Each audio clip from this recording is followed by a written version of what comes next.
le atunu upele. Mapu mai ai tō ainga o whi au matiu te o le nei aso. Ai o mai ase o tātou tāpua i atu i le atua. Aua tau te mātatau i a te ila tau o e fasioti i le tino. Ai o te whaasino atu i a te o tau i le tau te mātatau i ai. Ia o tau mātatau i a te ia. O le te talo, mo le anganga pa ia. Wa mawhato tonga wanga o whaamangunianga, ma manuia o lau o fio mo lau whanau i le nei aso. Wa e whātu mawina fo ilo mātou malosi ma le ola le adi ie lo mātou atua. Ai o le afuanga lea o mātou toi awhi atu ai le adi ie. E le ngata ina sei o mātou vivi atu i lau o fio. A o le taulanga o le whaafitai, ona o le silisili ese o lo walofa. Peitai, mātou te le la aloa i whaiva o Tapuaiga, ona o i mātou ni tangata whātau waa. O le ala leo lo mātou mua isa ili atu i la o fio. A fio maia i le Tapuaiga nei, e ala i lo wanganga pa ia. E te tautolua ina, ma e papatiso ina i mātou. Ina ia mātou whai aile nei Tapuaiga, i le ava, ma le mingao e te tau ai. Ma ia i watu wai mea umalava i le whaasilisili ina o lou lava suafu. Ona o le alio Yesu ke riso ua ala atu wai la mātou te talo. Amene. O le whaitawina o le tusi pa ia. Tusi filifilia mo i tātou le nei Afiafi, o mau mailea i le whengainga fau. Luka ilona me tā aupa esfulu ma le lua, tātou te whaitawina whelafolafoa i mai le whai upu mua, e whaangata mai le whai upu esfulu ma le lua. Luka ilona me tā aupa esfulu ma le lua, tātou te whaitawina whelafolafoa i mai le whai upu mua, whaangata mai le whai upu esfulu ma le lua. Whaafofonga maia, i le whaitawina o awhionga pa iaro tātou watua. Wa poto mai le moto tangata e mano a o whaia ia mea. O nā la tau wheso li ai. O nā o atu lea o lana la unga i on so. Ia o tau ma le mea whaafeteina le au wharisaio. O le whaafia mi o tonu lea.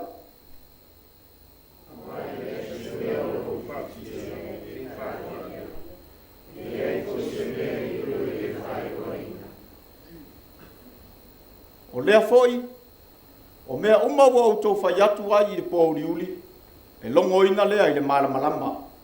O le mea foi ua o tau tala le mu atu i le Afiafi, e tala ina lea i lunga o whale.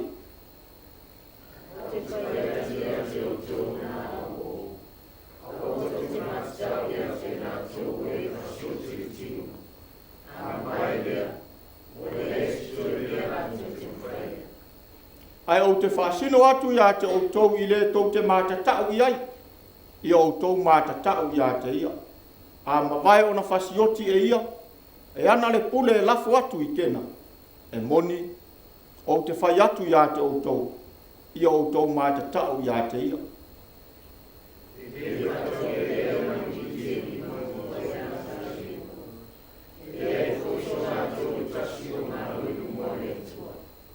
A o tau laulu, lava ua whaitaulia o maia, aua tau te mātata. Ua sili o tau i manuiti e tele.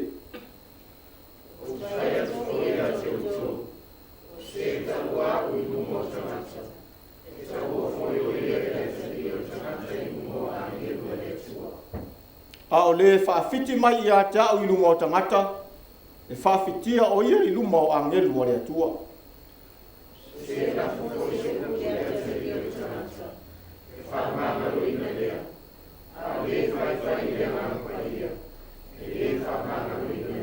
Whai upa sifuru ma le tasi, ma le sifuru ma le lua.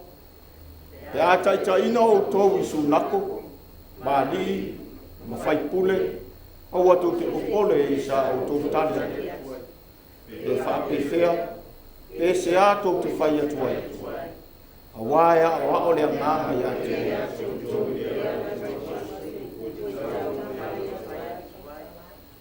Ia whamanuia mai le atua e ala le tātou whaitau ma whaalongo ia na awhiongo pa ia. Ma ia tu mau atu ia te ia olo na lava viinga. Nei se i o le whaavavau lava. Amene. O le launga le suafa mamalu o le atua le tamaa. Le alo ma le anganga pa ia. Amene. O filifilia le foi upo e whai mamatua. Mai le tusi na whaitawina, o te toe whaitawina. Ai o te whai atu, ia te o tau na au au atou te mata tau ia te ilatou. O e whasioti le tino, a mawai lea, e le aise toe mea la tau te mawhaia. O le au o maa whauwhaunga wha lea nganga e taitaina ai tātou le nei Afiafi whapea, ia mata ala. Ia mata ala. O le manatu au tu o le launga. E whōlinga o se lapatainga. O se whātonunga. O se tua lalo mo oe maau le tangata whātua. Ia mata ala. Aua o le upu mata ala. O le tasilea nā tura o le atua. Nā tangia i le āmatanga o lana ngā luenga. O lana upu e alu watu male mana, ma tino ai mea uma.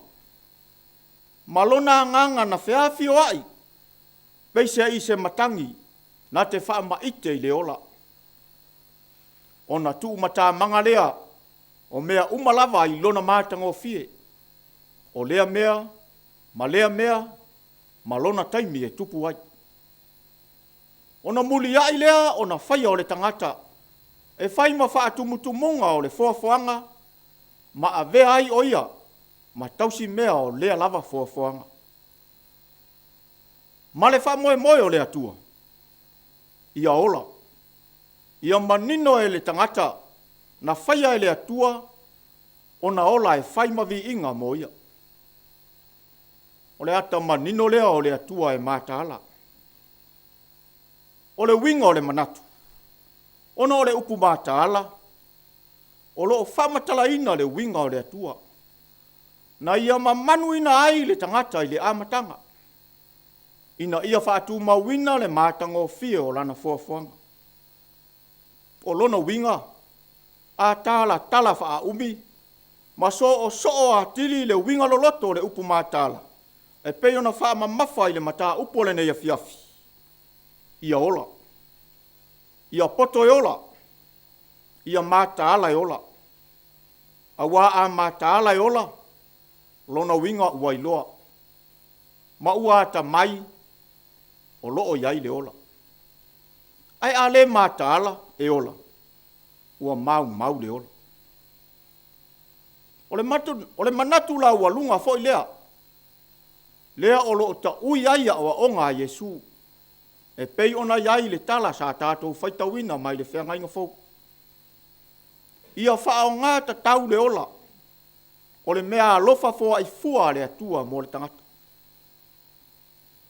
I le mōli maua luka. O lea ua iai Yesu i le o ngā to tonunga le mu o lana ngā luenga. Mo lana ngā luenga whaola i le lalolangi. O se ngā luenga i le i whaingo fie. O le fisanga inga Yesu ma on soo. O se mafutanga whare nganga. A se fisanga inga whare a inga. Aina fetu leni ma iai le moto tangata. Awa sila fia le leie Yesu. Loto le au soo. Oni loto lava e pala ai. Oni tangata e vai ngofie. Ma solo muli ngofie. A oni soo. Ua latou moli mawina, ma va ai tino i vavenga, ma mea o fofongia e tele sa whaia Yesu. A o lea lava e pala ai ma fefefe. Ia o a onga le au farisaio, ma le au whaafia o tonu o le lotu i utaia. Ina ne i whano ai lo latou wola i lale tino. Awa o le talitonunga lea o le lotu i utaia. Fai mai a lātou, e le aise Yesu, ma se ola e whaavavau. Ai o lo tau sisi lava i lātou i le tausi o le tūlafono ma sue. Fai mai o i e ola ai. O le tūlafono foi e whaolaina ai oe ma e maua ai manuia. O le maua ai lea ma le matau tia o tāla inga nei ale au farisaio ma le au faafia a meo tonu. O le vai toa la le nā, lea e ala ai, o na whaalua fesasi, ma tau teva ai le ola whaatua o le au so. Ma peisea i ai, ua o mai le oti, ma whano ai le ola, e le ai se isi ola fau i tu atu, pe a oti. A o lea e feta lai manino Yesu le fai upu a vea nei ma au o le matua. Ai o te whai atu ia te o tōna uo, au a tau te māta tau ia te ila tōna, o e whasioti le tino, a ma vai lea, ua le aise toi mea la tau te mawhaia. O le wheta lainga a Yesu, o le tino, o le mawhau ma le anganga, o le tā whatonu lea o le tangata, o mea ia e pule au ai le atua, awa o ana mea ia na foa.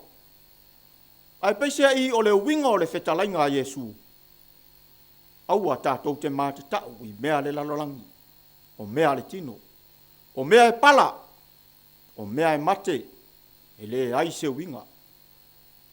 Ai o tau māte tau i mea le atua, ma ia o tau māte ala i mea le atua, awa o ia o loo iai le ola. Pe oti lava la i la le tino, o le mea mautinoa, e ola lava pea le anganga. E mapu atu foi ia ao lo tātou atua. I se fe au, ma se isi ngā luenga, e fina ngalo ai o ia. O le upu e fōlinga o lo whaasi usiu mata i ai le whaitaunga na whaitauina, o le upu matau. O lo whaalili wina mai le ngana whaparetania o le fia, o lono winga, o le fefe. O le fefe, o le isi lea nā tura o le tangata, o lono winga, o le langona e au maia le popole, malele mautonu, ua tātou mōli mauina, o le tele ia o tu a inga fefe, lea o lo maua ai le tangata soifua i le neiolanga, o le fefe i le tūlafono, o le fefe i le tele o mea fai, o le fefe i le whaasalanga, o le fefe ina ne i maua i se tonga fiti, a o whaalilo lilo o na fai, e la matia ai le soifua. Ma le tele lava o isi tu ai ngā fefe, o lo o a fia ai le loto i fale o le tangata. Ai lava le tu ai ngā fefe le nā e wha ai tete ngata, i to tonu o le tangata, e ola i le wha atua. E leo tangata umafoi, la tau te langona le mea lea. E tau o le fefe pa ia. Lona winga o le fefe i mea tau le atua. E whai ma le matau mea uma. Ma le tali tonunga e le ulangia le atua. Aisea, leanga o le atua soifua. O le atua le na lea e whaavae i ai tātou. O le atua e pa ia. O le atua e mamalu, na te sila fia mea umalava. Samoa e malau whaafafonga Tapuaiga le nei Afiafi.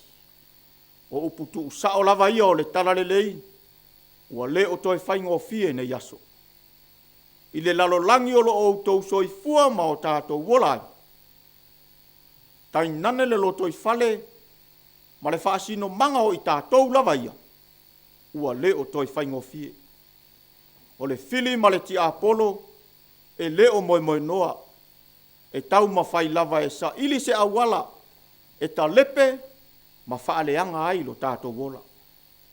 A o leo o feta lai Yesu, ai o te whai atu au ia te o tau nā uo.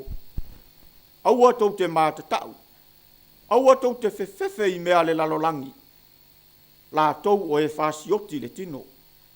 Aua a mawai lea, ua le ai se toe mea la tau te mawhaia. O le fina ngalo tu sao Yesu mo na soo, wa sila fia Yesu, o le ngalu wenga o lo whatalitali mai, e le faingofie. O le whaasa sanga tau mai o Farisaio, o le wha tau emu o tusi upu, ma le whai o le auola whaafia ame o tonu, e le faingofie mo na soo lava ia. A o le ala lea, o lona wha maite, ma wha manatu soo pea ia te ilatou. Ia o tau mātala. Aua tau te whewhewe fua i mea le lalolangi. O te le toe tau whailo le nei vai tau Samoa e le atunu pele.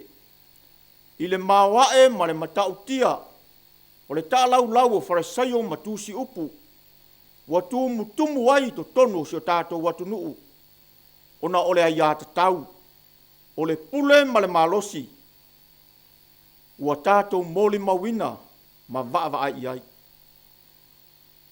Ai ta oto atu pea ia, o loo soi fua le atua, o loo iai le whaamasinonga tonu. A o le afuanga o se langona, ona o le va ai atua le tala le lei nei mea ua tutupu. E fōlinga e whesilingia ai lo tātou whaavai. A o le mafua, anga fo i le na tau mawhai ai e su, e tau su nui tonu, loto o tangata nei. Wa sila fia le lei e Yesu.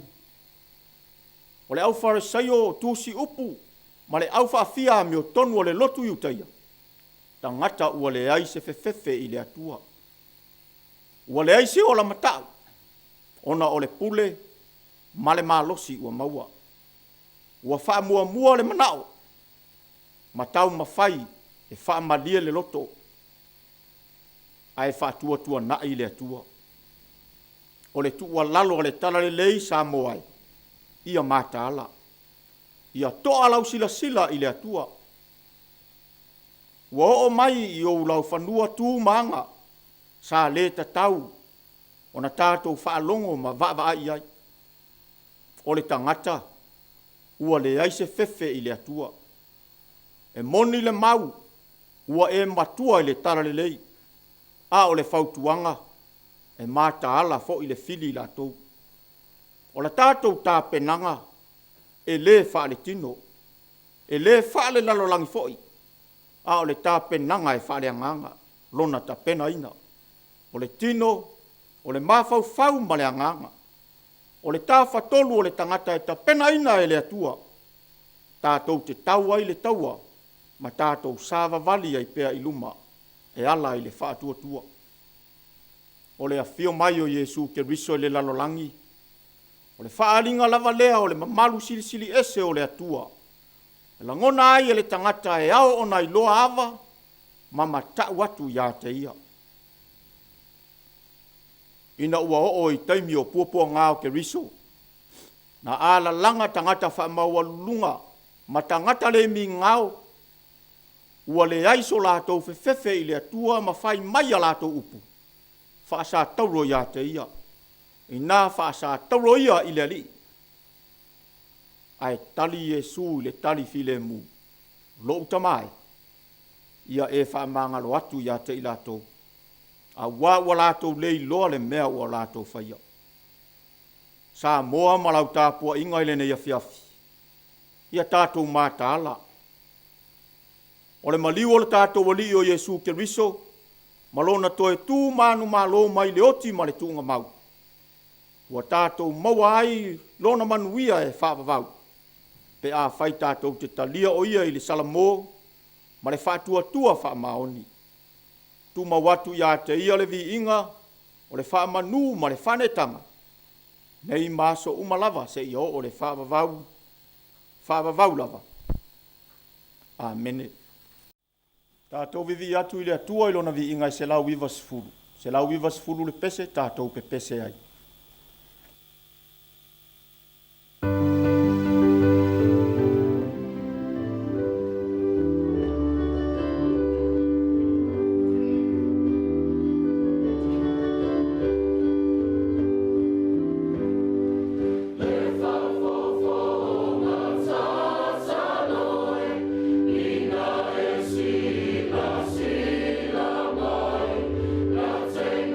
Oh,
O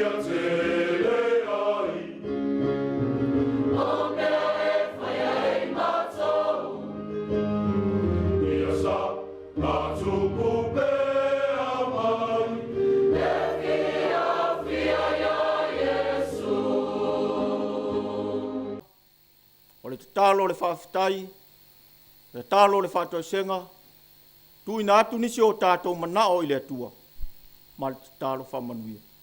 Tātou wifo ma te talo i le atua. Le atua sili e selo mātou ta mai whaavavau. O le pule au i le langi ma le lalolangi ma mea umana e whaia. O le na foa le tangata, o le tausi mea o lawa fio i le foanga pa ia. O lo mātou tiute, o le vivii, whaafetai ma whaamanu i lawa fio. O le ala lea o le anganga fia whaafetai iae i le nei Afiafi. Ona ua mātou maua le ola, o le manuia, ma le malosi whaafowina mai lawa fio. Ua tō i lau pule e ala i le mana vaola, li ia lawa fio e ala ia pule mamana. Ai maise o lau pule ao i lo mātou wola. Whaafetai i lawa fio, ona o le nei aso. Sa pui ma la veai ma whaapaolo ua au, a o mātou o iai tiute ma whaiva. O le whenga iai o lo watunuu, ma lau whanau ngā lulue ma la vasinga ese sa pūnono wa iai. I le nei aso, vi ia lo walofa. Wa e ta i saunga le mū i mātou, mai au nanga masani. O le aso, ma le aso. O whanau ia o onga, ai tei nane ta ma tina mātutua. O tu i le muri papanga ma tapua i whaatasi ma whanau witi i paolo o whale ma ainga. Ua manuia i mātou uma. Whaafetai le anga le lei le whaatua o ia o lawa fio. Ua e le taui mai ai, e tusa o a mātou wa mio le tonu. Whaafetai le alofa whai pea o Yesu, ua mātou manuia ai. A o le tala le lei fola, ua mātou maua ai, suinga fau o le ola, au ona atu i lawa fio. Sili alo mātou wa nganga whaafetai, ona o Yesu Keriso, ma le whaola tanga ua tau kerisiano ina ai i mātou uma. O e ua muli, ma whaia lo lava fina ngalo. Ua langona moni le salamo wha maoni, ai loto atu e whaia le fina ngalo o lawa fio i so o se ala. Ua e tutofi, ma whao ngā ina ai i mātou o tangata. Ia i lawa fio pea le vi inga, nei se i o le whaavavau.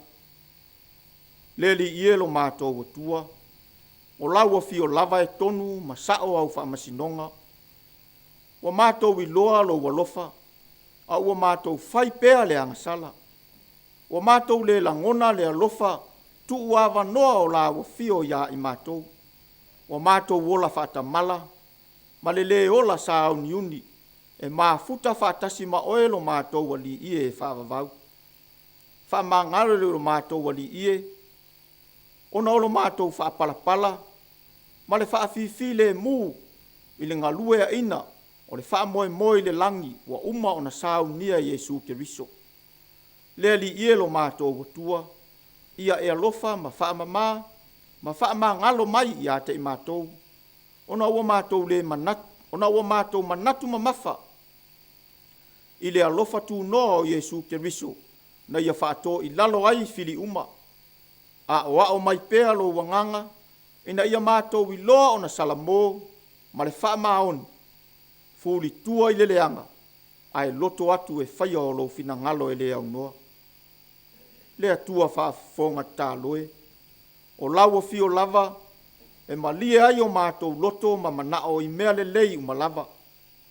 O mātou pulu na wina la awa fio, e taita ia, ma e malutia i mātou uma, e alai a mātou whaiva matiute o le nei vā yaso, o wha moenga ma fuafuanga, o le ala vasi ai lau whanau, ma i mātou uma.